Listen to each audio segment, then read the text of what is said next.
नमस्कार मित्रों इन दिनों में एक एजेंसी हमारी चर्चा में है, बहुत ज़्यादा चर्चा में, और वो है सीबीआई।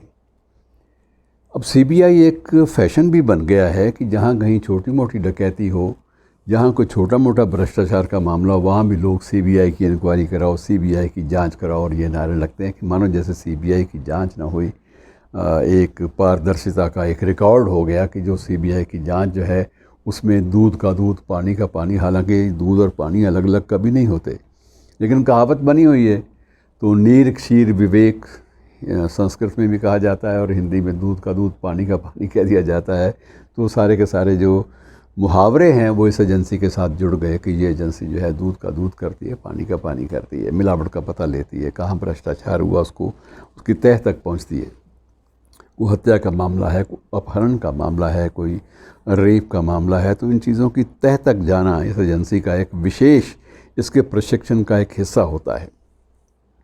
इन दिनों चर्चा में है सुशांत सिंह राजपूत की जो अपनी आप कह सकते हैं कि आत्महत्या, उसको अभी तक करार देना तो हमें शोभा नहीं देता कि जब तक बात तय ना हो जाए कि वो हत्या थी कि आत्महत्या थी। जांच इसी बात की हो रही है, या अगर आत्महत्या थी तो उसको आत्महत्या के लिए प्रेरित किसने किया था, किसने उसको उस ओर उन्मुख किया था, ये सारी चीज़ों की जांच चल रही है। जांच के दौरान उस मामले पर टिप्पणी करना ये हमें हक नहीं है, इस बात का किसी को भी स्वीपिंग स्टेटमेंट्स नहीं देनी चाहिए। लेकिन ये एक बात तय है कि सीबीआई की प्रतिष्ठा जो है वो एक ऐसी एजेंसी के रूप में है जो ये प्रयास करती है कि हर मामले की जड़ तक जाया जाए और जहाँ तक हो सके जो सही निष्कर्ष हैं उनको सामने लाया जाए। ऐसा नहीं है कि सीबीआई ने जिस काम को हाथ में पकड़ा वो उसको निर्णायक स्थिति में ले आई, निर्णायक परिणति में ले आई, उसका कोई कंक्लूज़न हर बार निकला ही। बहुत सारे मामले ऐसे हैं जो कि सीबीआई भी स्पष्ट नहीं कर पाई, लेकिन उसके बावजूद इस एजेंसी की कुछ एक प्रामाणिकता बची हुई है। हालांकि सुप्रीम कोर्ट ने एक बार अपनी रूलिंग में कह दिया था कि ये तो केज्ड पैरेट है, ये पिंजरे में तोता है, जो इसको लौटाओगे वही बोल देगा पिंजरे का तोता है। ये भी एक सुप्रीम कोर्ट की ये टिप्पणी है, ये किसी अरे गहरे की टिप्पणी नहीं है किसी स्वीपिंग स्टेटमेंट देने वाले पत्रकार की। तो बहुत सारे ऐसे आरोप भी लगे हैं कि सरकारें जो हैं वो सीबीआई का दुरुपयोग करती हैं, ये भी आरोप लगे हैं। कई बार अपने विरोधी राजनीतिज्ञों को फंसाने के लिए प्रयोग किया गया है सीबीआई का, ये आरोप भी लगे हैं। लेकिन इनके बावजूद अगर ये एजेंसी अपनी किसी हद तक क्रेडिबिलिटी, विश्वसनीयता को बनाए हुए है तो उसका कारण एक है कि इनका प्रशिक्षण और ये एजेंसी कभी भी अपने आप को हाईलाइट करने के लिए बयानबाजियों पे नहीं उतरती, ये एक सबसे बड़ी विशेषता है। वरना यहाँ तो एक आदत है कि फट एक ब्रेकिंग न्यूज़ बनाने के लिए आप लोग उतर जाओ और उसके बाद बयानबाजियों का सिलसिला शुरू कर दो। लेकिन सीबीआई ने कम से कम ये किया है कि प्रोफेशनल दक्षता जो है, उसकी जो एक गरिमा है, उसकी एक डिग्निटी है, उसको बनाए रखा है। और मित्रों, वैसे इस एजेंसी का मूल स्वरूप जो था वो अलग था। अंग्रेज़ों के वक्त में ये बनी थी, उस वक्त इसका नाम था स्पेशल पुलिस फोर्स और एस्टेब्लिशमेंट, स्पेशल पुलिस एस्टेब्लिशमेंट, एसपीई के नाम से जाना जाता था इसको। 1941 में पहली बार इसका गठन हुआ था और तब हमारे विदेशी हुकूमत थी, उनका पर्पज़ और था, उद्देश्य और था। वो पता लगाने के लिए कि ये क्रांतिकारी लोग क्या कर रहे हैं और इन पर इनका एक प्रकार से जांच जो प्रक्रिया है, जासूसी की प्रक्रिया है, उसमें इनको लगाया जाता था।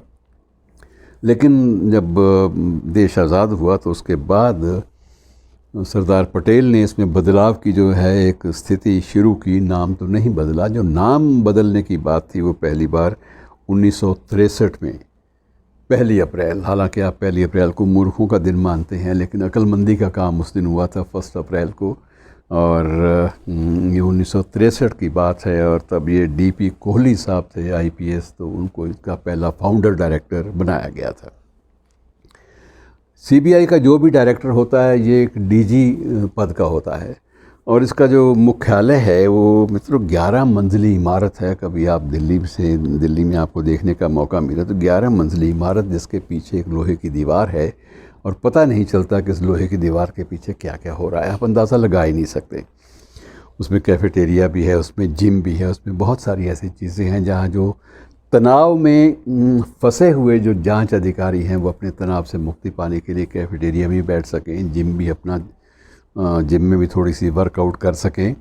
सो बहुत सारे ये प्रयास किए जाते हैं कि ये लोग जो जहाँ कार्यरत हैं, अधिकारी, ये सुदक्ष हैं, ये प्रोफेशनली वेल ट्रेंड हैं, ये इनको अच्छी प्रशिक्षण दिया गया है, कड़ा प्रशिक्षण, और वो भी अपने प्रोफेशन की गरिमा को बनाए रखने का प्रशिक्षण। और इनमें बहुत सारे अधिकारी ऐसे हैं जिन्हें बाहर भी, विदेशों में भी, स्कॉटलैंड यार्ड में या जहाँ जहाँ भी कुछ प्रशिक्षण के केंद्र हैं वहाँ भेजा जाता है, ताकि ये जितनी भी तकनीक हैं जांच की, पड़ताल की, आधुनिक तकनीक, उनसे ये लोग अच्छी तरह से वेल नेट हों, उसको समझते हों उन चीज़ों को, और उनके जो नए उपकरण हैं उनका सफलतापूर्वक प्रयोग कर सकें। तो मित्रों, एजेंसी अपना काम कर रही है, और बावजूद विवादों के इस एजेंसी ने बहुत सारी चीज़ें सामने भी प्रस्तुत की हैं। कई जो मामले थे बड़े, जैसे 2G स्पेक्ट्रम है, या कोल माइनिंग का है, या बहुत सारे, या लालू यादव का चारा स्कैंडल था, या दूसरे तीसरे मामले, बहुत सारे ऐसे ढेरों मामले हैं जिनमें CBI ने निर्णायक भूमिका निभाई, और जो निष्कर्ष दिए उन निष्कर्षों के आधार पर अपराधियों को दंडित भी किया गया।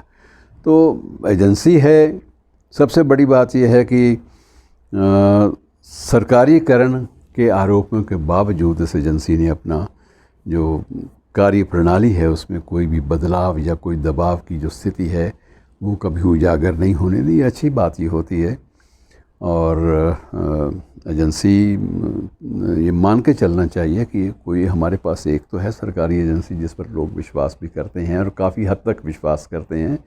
तो उम्मीद करनी चाहिए कि इसके अधिकारी जो हैं अपनी डिग्निटी को, अपनी विश्वसनीयता, क्रेडिबिलिटी को बनाए रखेंगे। इस बात की तवक्को उनसे की जाती है। तो आज इतना ही इस एजेंसी के बारे में। ऐसी एजेंसियां हमारे यहाँ 9 या 10 हैं, सबके बारे में धीरे धीरे आपको बताएंगे। बड़ी दिलचस्प जानकारी है इनके बारे में। शुक्रिया दोस्तों।